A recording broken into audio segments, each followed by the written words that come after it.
Kami dari kelompok 2 beranggotakan 2 orang. Saya Arif Maulana. Saya Golik Pratama. Dan kami akan menjelaskan perkembangan individual peserta didik.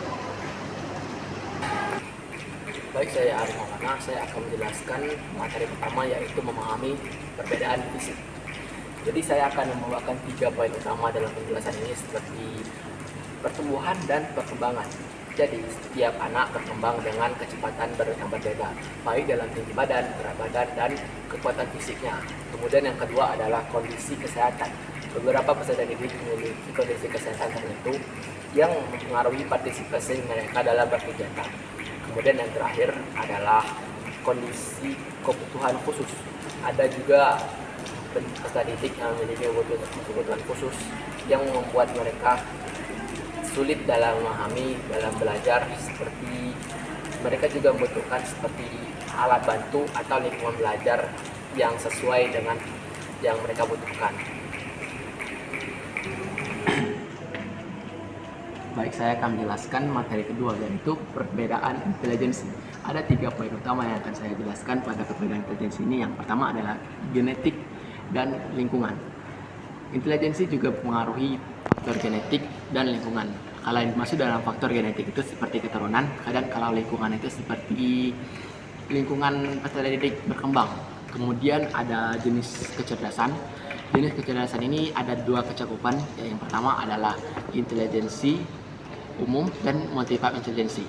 Jadi yang pertama intelijensi umum, yaitu mencakup pemikiran kognitif yang secara keseluruhan. Yang kedua adalah multiple intelijensi, ini mencakup jenis kecerdasan seperti logika, linguistik, dan kinestik. Dan yang terakhir adalah pengalaman seumur hidup.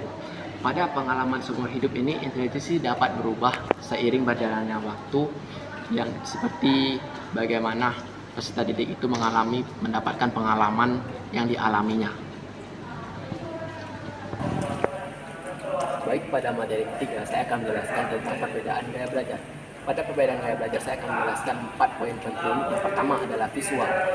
Pada gaya belajar visual ini belajar melalui gambar dan visualisasi, seperti kita menonton film ataupun mempelajari sebuah melalui gambar dalam pembelajaran.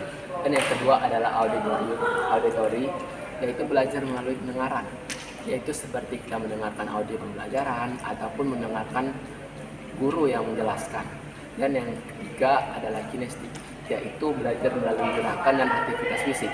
Contohnya seperti pelajaran olahraga yang memungkinkan kita untuk bergerak dan kontak fisik. Dan yang terakhir adalah reading dan writing, yaitu belajar membaca dan menulis. Yaitu kita contohnya seperti kita menganalisis sebuah cerpen, dan kita harus membaca cerpen tersebut. Baik, saya Golik Pratama akan melanjutkan pemaparan materi dari teman saya Arif Maulana, yaitu tentang perbedaan gaya belajar. Perbedaan gaya belajar mengacu pada perbedaan individual dalam memproses informasi, menganalisis situasi, ataupun memecahkan masalah. Setiap individu memiliki gaya belajar yang khas yang dipengaruhi oleh faktor biologis, pengalaman, ataupun pendidikan. Baiklah, saya ada beberapa gaya belajar yang akan saya terangkan pada kesempatan kali ini. Yang pertama adalah analitik. Orang yang berpikir secara analitik mengacu pada pemecahan masalah secara logis dan juga sistematis. Maksud dari sistematis ini yaitu memecah masalah menjadi bagian-bagian kecil dan fokus kepada detail. Selanjutnya adalah global.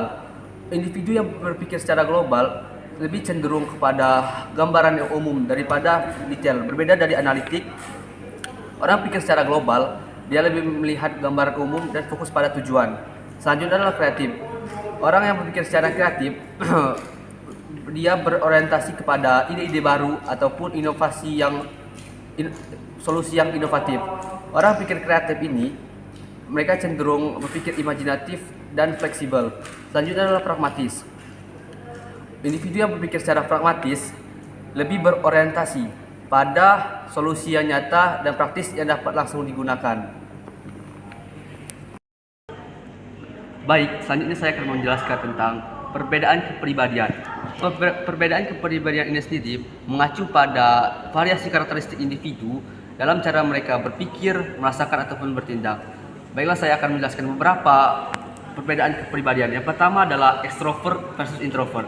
Extrovert versus introvert sendiri itu lebih mengacu pada bagaimana individu berinteraksi sosial pada orang lain. Orang yang extrovert cenderung mendapatkan energi ketika berinteraksi sosial pada orang banyak. Sedangkan orang introvert lebih nyaman pada lingkungan sendiri dan cenderung mendapatkan energi ketika sendiri. Baiklah, selanjutnya adalah sensing versus intuition. Sensing versus intuition itu adalah cara individu memproses informasi.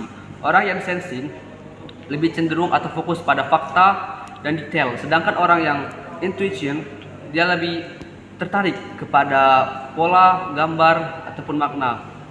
Selanjutnya adalah thinking versus feeling. Thinking versus feeling sendiri ini adalah tentang cara individu membuat keputusan. Orang yang memiliki thinking dalam membuat keputusan dia akan lebih logis dan terstruktur. Sedangkan orang yang feeling ketika membuat sebuah keputusan dia akan lebih mementingkan emosi ataupun sosialnya. Baiklah, selanjutnya judging versus perceiving. Judging versus perceiving adalah cara individu dalam memproses atau menyusun kehidupannya. Orang yang judging lebih cenderung memiliki kehidupan yang terstruktur, sedangkan perceiving itu lebih cenderung ke fleksibel ataupun bisa mengalami perubahan yang datang dari luar. Baiklah teman-teman, sampailah kita pada pembahasan terakhir, yaitu perbedaan temperamen. Perbedaan temperamen sendiri mengacu pada pola karakteristik individu dalam yang mengacu pada emosi dan perilaku. Ada beberapa perbedaan temperamen yang akan saya bahas pada kesempatan kali ini. Yang pertama adalah sanguinis. Sanguinis memiliki ciri-ciri yaitu sosial, optimis, dan ekspresif. Orang yang sanguinis cenderung lebih suka berinteraksi kepada orang banyak dan lebih suka bersosialisasi. Selanjutnya adalah koleris.